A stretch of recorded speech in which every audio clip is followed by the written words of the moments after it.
परम श्रद्धेय श्री स्वामी राम सुखदास जी महाराज की श्रीमद्भगवत गीता पर टीका का अध्याय 2 सांख्य योग। श्लोक संख्या 40। ओम श्री परमात्मने नमः। श्लोक। नेहाभिक्रमनाशोऽस्ति प्रत्यवायो न विद्यते स्वल्पम् अपि अस्य धर्मस्य त्रायते महतो भयात्। मनुष्य लोक में इस संबुद्धि रूप धर्म के आरंभ का भी नाश नहीं होता तथा इसके अनुष्ठान का उल्टा फल भी नहीं होता और इसका थोड़ा सा भी अनुष्ठान जन्म मरण रूप महान भय से रक्षा कर लेता है। श्लोक की व्याख्या। नेहा भी क्रमो नाशो अस्ति अर्थात इस संबुद्धि अर्थात समता का केवल आरंभ भी हो जाए तो उस आरंभ का भी नाश नहीं होता। मन में समता प्राप्त करने की जो लालसा जो उत्कंठा लगी है यही इस समता का आरंभ होना है। इस आरंभ का कभी अभाव नहीं होता क्योंकि सत्य वस्तु की लालसा भी सत्य ही होती है। यहाँ यह कहने का तात्पर्य है कि इस मनुष्य लोक में यह मनुष्य ही इस संबुद्धि को प्राप्त करने का अधिकारी है। मनुष्य के सिवाय दूसरी सभी भोग योनियां हैं, अतः इन योनियों में विषमता का नाश करने का अवसर नहीं है, राग द्वेष का नाश करने का अवसर नहीं है, क्योंकि भोग राग द्वेष पूर्वक ही होते हैं। यदि राग द्वेष ना हो तो भोग होगा ही नहीं, प्रत्युत साधन ही होगा। प्रत्यवायो न विद्यते अर्थात सकाम भाव पूर्वक किए गए कर्मों में अगर मंत्र उच्चारण यज्ञ विधि आदि में कोई कमी रह जाए तो उसका उल्टा फल हो जाता है। जैसे कोई पुत्र प्राप्ति के लिए पुत्रेष्टि यज्ञ करता है तो उसकी विधि की त्रुटि हो जाने से पुत्र का होना तो दूर रहा, घर में किसी की मृत्यु हो जाती है, अथवा विधि की कमी रहने से इतना उल्टा फल ना भी हो तो भी पुत्र पूर्ण अंगों के साथ नहीं जन्मता। परंतु जो मनुष्य इस संबुद्धि को अपने अनुष्ठान में लाने का प्रयत्न करता है उसके प्रयत्न का अनुष्ठान का कभी भी उल्टा फल नहीं होता, कारण कि उसके अनुष्ठान में फल की इच्छा ही नहीं होती। जब तक फलेच्छा रहती है तब तक समता नहीं आती, समता आने पर फलेच्छा नहीं रहती, अतः उसके अनुष्ठान का विपरीत फल होता ही नहीं है, होना संभव ही नहीं है। विपरीत फल क्या है? संसार में विषमता का होना ही विपरीत फल है।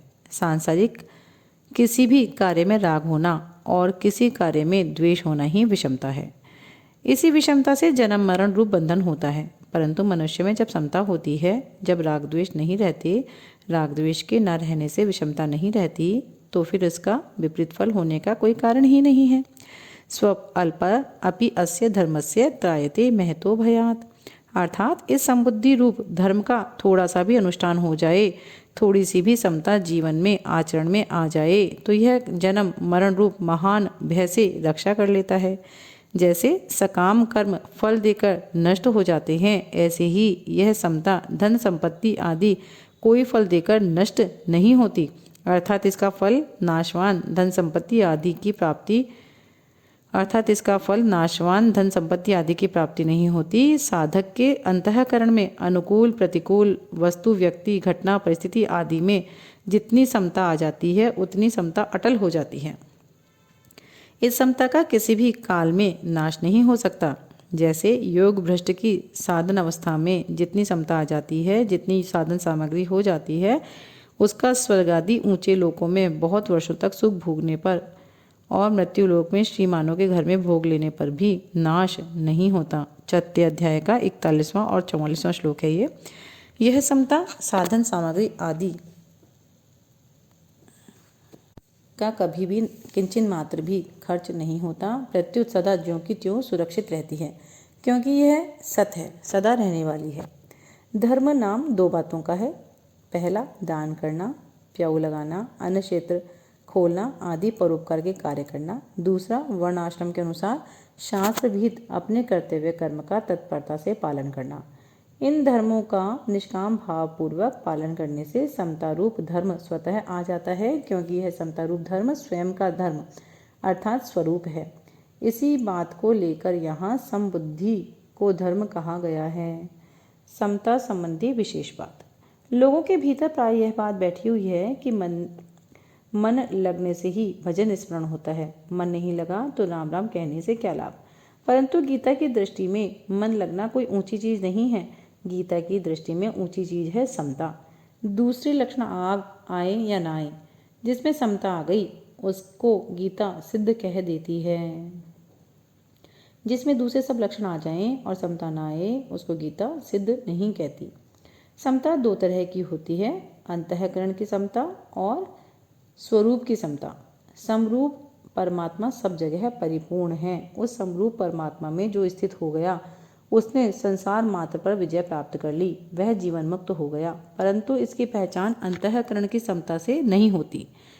अंतःकरण की समता सिद्धि असिद्धि में सम रहती है। प्रशंसा हो जाए या निंदा हो जाए, कार्य सफल हो जाए या असफल हो जाए, लाखों रुपए आ जाएं या लाखों रुपए चले जाएं, पर उससे अंतःकरण में कोई हलचल ना हो, सुख दुख हर्षोक आदि ना हो। इस समता का कभी नाश नहीं होता। कल्याण के सिवाय इस समता का कोई दूसरा फल नहीं होता। मनुष्य तप दान तीर्थ व्रत आदि कोई पुण्य कर्म करे, वह फल देकर नष्ट हो जाते हैं, परंतु साधन करते करते अंतःकरण में थोड़ी भी समता निर्विकार्यता आ जाए तो वह नष्ट नहीं होती, प्रत्युत कल्याण कर देती है। इसलिए साधन में समता जितनी ऊंची चीज है, मन की एकाग्रता उतनी ऊंची चीज नहीं है। मन एकाग्र होने से सिद्धियां तो प्राप्त हो जाती हैं, पर कल्याण नहीं होता। परंतु समता आने से मनुष्य संसार बंधन से सुखपूर्वक मुक्त हो जाता है। परिशिष्ट भाव। समता की महिमा भगवान ने 39वें 40वें श्लोक में 4 प्रकार से कही है। पहली, कर्म बंधन प्रहास्यसि। दूसरा, नेहाभिक्रमो नाशो अस्ति। तीसरा, प्रत्यवायो न विद्यते। चौथा, स्वअल्पा अपि अस्य धर्मस्य त्रायते महतो भयात्।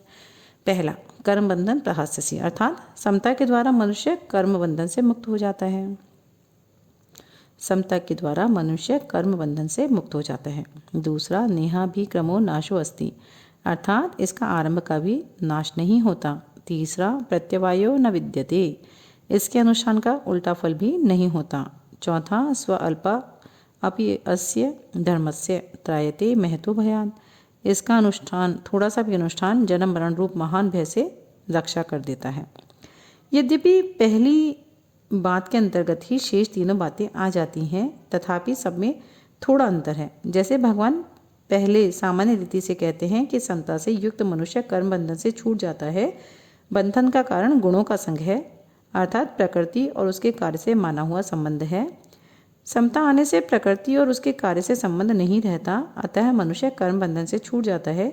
जैसे संसार में अनेक शुभाशुभ कर्म होते रहते हैं, पर वे कर्म हमें बांधते नहीं हैं, क्योंकि उन कर्मों से हमारा कोई संबंध नहीं होता। ऐसे ही समता युक्त मनुष्य का इस शरीर से होने वाले कर्मों से कोई भी बंधन, कोई भी संबंध नहीं रहता। समता का केवल आरंभ ही हो जाए, अर्थात समता को प्राप्त करने का उद्देश्य जिज्ञासा हो जाए, तो इस आरंभ का कभी नाश नहीं होता। कारण कि अविनाशी का उद्देश्य भी अविनाशी ही होता है, जबकि नाशवान का उद्देश्य भी नाशवान ही होता है। नाशवान का उद्देश्य तो नाश अर्थात पतन करता है, पर समता का उद्देश्य कल्याण ही करता है। जिज्ञासु अरपि योगस्य शब्दम ब्रह्मो अतिवर्तते। गीता का 44वां श्लोक है, अध्याय 6 का। समता के अनुष्ठान का उल्टा फल नहीं होता। सकाम भाव से किए जाने वाले कर्म में अगर मंत्रोच्चारण, अनुष्ठान, विधि आदि की कोई त्रुटि हो जाए तो उसका उल्टा फल हो जाता है। परंतु जितनी समता अनुष्ठान में जीवन में आ गई, उसमें अगर व्यवहार आदि की कोई भूल भी हो जाए तो सावधानी में कोई कमी रह भी जाए तो उसका उल्टा फल अर्थात बंधन नहीं होता। जैसे कोई हमारे यहाँ नौकरी करता है वो, और अंधेरे में लालटेन जलाते समय कभी उसके हाथ से लालटेन गिरकर छूट जाए तो हम उस पर नाराज होते हैं, परंतु उस समय जो हमारे मित्र हों जो हमारे से कभी कुछ चाहता नहीं हो, उसके हाथ से लालटेन गिरकर टूट जाए तो हम उस पर नाराज नहीं होते, प्रत्युत कहते हैं कि हमारे हाथ से भी तो वस्तु टूट जाती है, तो तुम्हारे हाथ से टूट गई तो क्या हुआ, कोई बात नहीं। अतः जो सकाम भाव से कर्म करता है उसके कर्म का उल्टा फल हो सकता है, पर जो किसी प्रकार का फल चाहता ही नहीं उसके अनुष्ठान का उल्टा फल कैसे हो सकता है? नहीं हो सकता। समता का थोड़ा सा भी अनुष्ठान हो जाए, थोड़ा सा भी समता का भाव बन जाए तो वह जन्म मरण रूप महान भय से रक्षा कर लेता है, कल्याण कर देता है। जैसे सकाम कर्म फल देकर नष्ट हो जाते हैं, ऐसे ही थोड़ी सी भी समता फल देकर नष्ट नहीं होती, प्रत्युत इसका उपयोग केवल कल्याण में ही होता है। यज्ञ, दान, तप आदि शुभ कर्म यदि सकाम भारपूर्वक किए जाएं तो उनका नाशवान फल धन, संपत्ति एवं स्वर्ग आदि की प्राप्ति होता है, और यदि निष्काम भावपूर्वक किए जाएं तो उसका अविनाशी फल अर्थात मोक्ष होता है। इस प्रकार यज्ञ, दान, तप आदि शुभ कर्मों के दो दो फल हो सकते हैं, पर समता का एक ही फल अर्थात कल्याण होता है। जैसे कोई मुसाफिर चलते चलते रास्ते में रुक जाए अथवा सो जाए तो वह जहाँ से चला था वहाँ पुनः लौटकर नहीं चला जाता, प्रत्युत जहाँ तक वह पहुँच गया है वहाँ तक का रास्ता ही तो कट गया। ऐसे ही जितनी समता जीवन में आ गई उसका नाश कभी भी नहीं होता है। स्व अल्प अपि अस्य धर्मस्य त्रायते महतो भयात्, अर्थात निष्काम भाव थोड़ा होते हुए भी सत्य है और भय महान होते हुए भी असत्य है। जैसे मन भर रुई हो तो उसको जलाने के लिए मन भर अग्नि की जरूरत नहीं है। रुई एक मन हो या 100 मन हो, उसको जलाने के लिए एक दिया सलाई पर्याप्त है। एक दिया सलाई लगाते ही वह रुई खुद दिया सलाई अर्थात अग्नि बन जाएगी। रुई खुद दिया सलाई की मदद करेगी, अग्नि रुई के साथ नहीं होगी, प्रत्युत रुई खुद ज्वलनशील होने के कारण अग्नि के साथ हो जाएगी। इसी तरह असंगता आग है और संसार रुई है। संसार से असंग होते ही संसार अपने आप नष्ट हो जाएगा, क्योंकि मूल में संसार की सत्ता न होने से उससे कभी संग हुआ ही नहीं। थोड़े से थोड़ा त्याग भी सत है, बड़ी से बड़ी क्रिया भी असत है। क्रिया का तो अंत होता है पर त्याग का अनंत है। इसलिए यज्ञ, दान, तप आदि क्रियाएं तो फल देकर नष्ट हो जाती हैं, पर त्याग कभी नष्ट नहीं होता। एक अहम के त्याग से अनंत सृष्टि का त्याग हो जाता है, क्योंकि अहम ने ही संपूर्ण जगत को धारण कर रखा है। जैसे कितनी ही घास हो, क्या अग्नि के सामने टिक सकती है? कितना ही अंधेरा हो, क्या प्रकाश के सामने टिक सकता है? अंधेरे और प्रकाश में लड़ाई हो जाए तो क्या अंधेरा जीत जाएगा? ऐसे ही अज्ञान और ज्ञान की लड़ाई हो जाए तो क्या अज्ञान जीत जाएगा? महान से महान भय क्या अभय के सामने टिक सकता है? समता थोड़ी हो तो भी पूरी है, और भय महान हो तो भी अधूरा है। स्वल्प समता भी महान है क्योंकि वह सच्ची है, और महान भय भी स्वल्प सत्ताहीन है क्योंकि वह कच्चा है। समता को निष्काम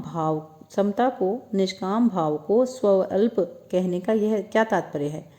निष्काम भाव तो महान है, पर हमारी समझ में, हमारे अनुभव में थोड़ा आने से उसको स्वल्प कहा गया है। वास्तव में समझ थोड़ी हुई, समता थोड़ी नहीं हुई। उधर हमारी दृष्टि कम गई है तो हमारी दृष्टि में कमी है, तत्व में कमी नहीं है। इसी तरह हमने असत को ज़्यादा आदर दे दिया है। असत महान नहीं हुआ, प्रत्युत हमारा आदर महान हुआ। इसलिए हम सत का अधिक आदर करें और अगर हम सत का अधिक आदर करें तो सत महान हो जाएगा, अर्थात उसकी महत्ता का अनुभव हो जाएगा। असत का आदर ना करें तो असत स्वल्प हो जाएगा। वास्तव में असत महान हो या स्वअल्प, उसकी सत्ता ही नहीं है। नासतो विद्यते भावा, अर्थात सत महान हो या स्वअल्प हो, उसकी सत्ता नित्य निरंतर विद्यमान है। इसलिए उपनिषदों में परमात्मा तत्व को अणु महान से भी महान कहा गया है। अणोर अनियान महतो महीयान। श्लोक संख्या 40, सांख्य योग अध्याय 2 यहाँ संपूर्ण होती है। इति श्री।